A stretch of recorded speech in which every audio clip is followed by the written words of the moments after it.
buenas, tutora, esperando se encuentre bien. Este es el curso de epidemiología ambiental del grupo 35809A raya 42. Esta es la unidad 3, etapa 4, mediciones epidemiológicas. Este trabajo es presentado por Carlos Alberto Arbeláez, Sonia Patricia Pérez Barona y mi persona Aimer Mauricio Otálvora. Es presentado a la tutora Mabel Lucero Prada y pues como ya decía, es el grupo 35809A 42.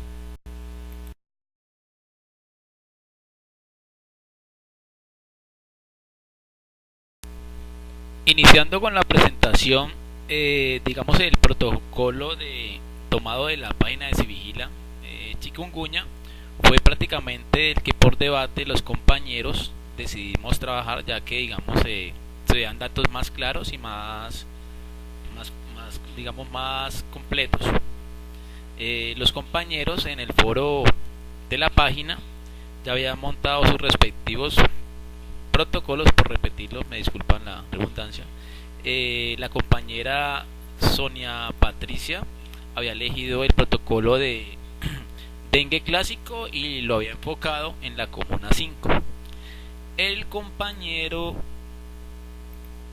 Carlos Alberto Arbeláez había tomado el caso de Zika aplicado en el municipio de Palmira, que pues me parece que de pronto se asimila un poco a chikungunya, aunque no es lo mismo, pero pues sí es como muy similar. Pero de todas maneras pues nos pareció mejor trabajar con el protocolo de chikungunya. Continuando con la presentación, esos datos de esta tabla fueron tomados de páginas de DANE y también páginas de Instituto Nacional de Salud, la cual digamos nos da de pronto datos para poder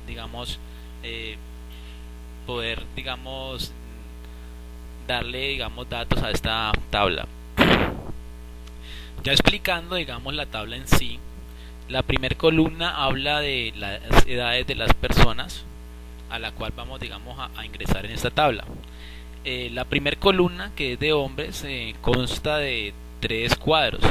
El primero es el cuadro de total de hombres expuestos al patógeno o factor de riesgo. El segundo cuadro habla de los números de hombres enfermos y casos reportados. Y el tercer cuadro es el porcentaje de estos dos datos que se colocan ahí.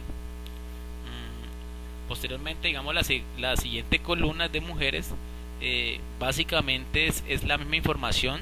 Digamos, en la primera se coloca total de población de mujeres. El segundo cuadro, los casos reportados de enfermedades y el porcentaje. La última columna es ya digamos es la sumatoria de los dos, hombres y mujeres. Como ya sabemos que tenemos edades de 1 a 4, 5 a 14 y pues así sucesivamente.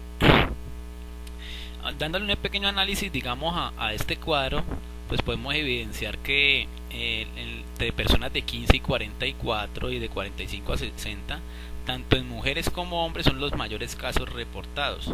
O sea que en estas edades donde digamos más está afectando, son más vulnerables las personas a contagiarse por estas enfermedades por la picadura de un zancudo.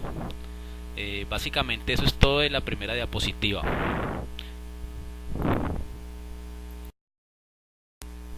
Continuando con el anexo, se confirma que el primer caso de chikungunya en Colombia fue reportado en el año 2014 y se diría que vendría de República Dominicana. Este caso de chikungunya pues fue notificado por los diferentes medios de comunicación y pues básicamente ese fue el primer caso. El último registro de la persona enferma, de acuerdo al caso que estamos estudiando, es del año 2016, ya que los datos los tomamos del año 2016. Los síntomas son fiebre alta, artritis de comienzo agudo con una duración aproximada de 10 días, que en casos puede de pronto alargarse 60-90 días, y como se dice ahí, el principal principal dolencia que tiene uno son las articulaciones y fatiga en el cuerpo, debilidad y en casos extremos puede llegar a causar una depresión.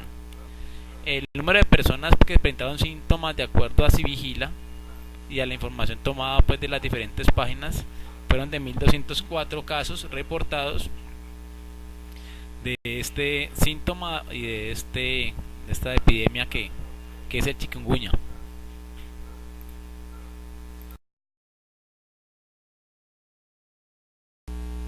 Después de realizar el anexo 1 se hizo la curva epidémica con datos del año 2016. Haciendo un análisis de la curva se evidencia que en las semanas 19, 20 y 21 hay casos más reportados de epidemia de chikungunya. Se podría decir que de pronto eso se debe a que Colombia tiene un periodo de precipitación bimodal, donde tiene 2 veranos y 2 inviernos.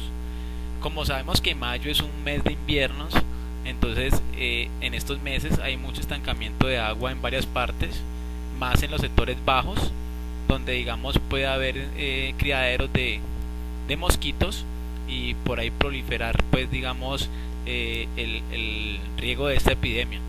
Este sería prácticamente el análisis de esta curva y esta gráfica que se está mirando en este momento.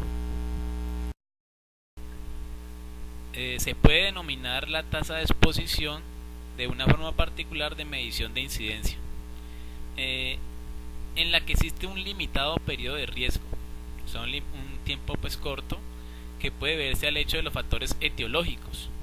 ¿Qué son los factores etiológicos? Los factores etiológicos podrían ser el agente, el huésped y el medio ambiente, o otros aspectos más. La chikungunya tiene muchos vectores que pueden decidirse como factores etiológicos. Estos factores etiológicos operan solamente por un corto tiempo, como la duración de una epidemia, o aquel riesgo está restringido a ciertos grupos de edad.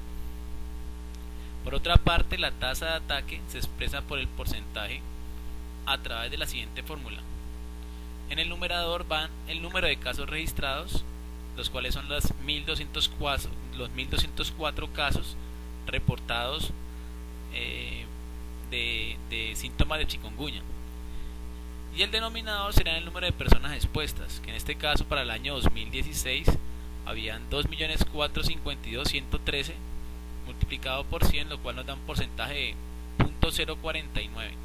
Relativamente es, digamos, una tasa de ataque siempre baja.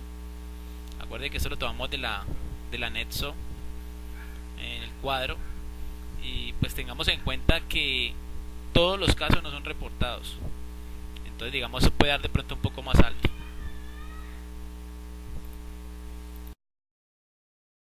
Mi nombre es Sonia Patricia Pérez Barona.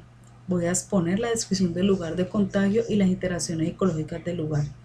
Los casos de chikungunya entraron a este país por una colombiana residente en la República Dominicana, expandiéndose desde Palmira y por consiguiente en Cali, empezando en barrios donde hay altos índices de pobreza, teniendo presente que no existían protocolos adecuados donde se pudieran eliminar los criaderos de mosquitos como Matera, Floreros, Albergas y otros lugares donde se podría acumular agua estancada. El mosquito Aedes aegypti se reproduce mayormente en áreas urbanas con condiciones ideales como son aguas estancadas limpias, temperatura y humedad. El mosquito hembra se alimenta de sangre humana y pica en horas de la mañana y en horas de la tarde, haciéndolo varias veces al día, ya que necesita esta sangre para poder incubar sus huevos.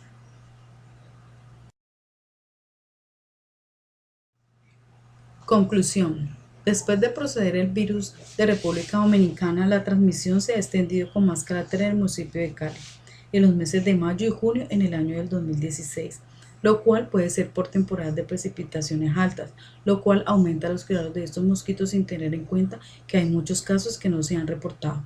Las entidades como el Ministerio de Salud deben tener en cuenta cuáles son los sectores más afectados en la ciudad para implementar proyectos que eviten la transmisión de la picadura de mosquitos hembras Aedes aegypti y Aedes albopictus, por medio de educación ambiental y de concientización. También es de vital importancia realizar campañas de fumigación en dichas zonas afectadas. Muchas gracias.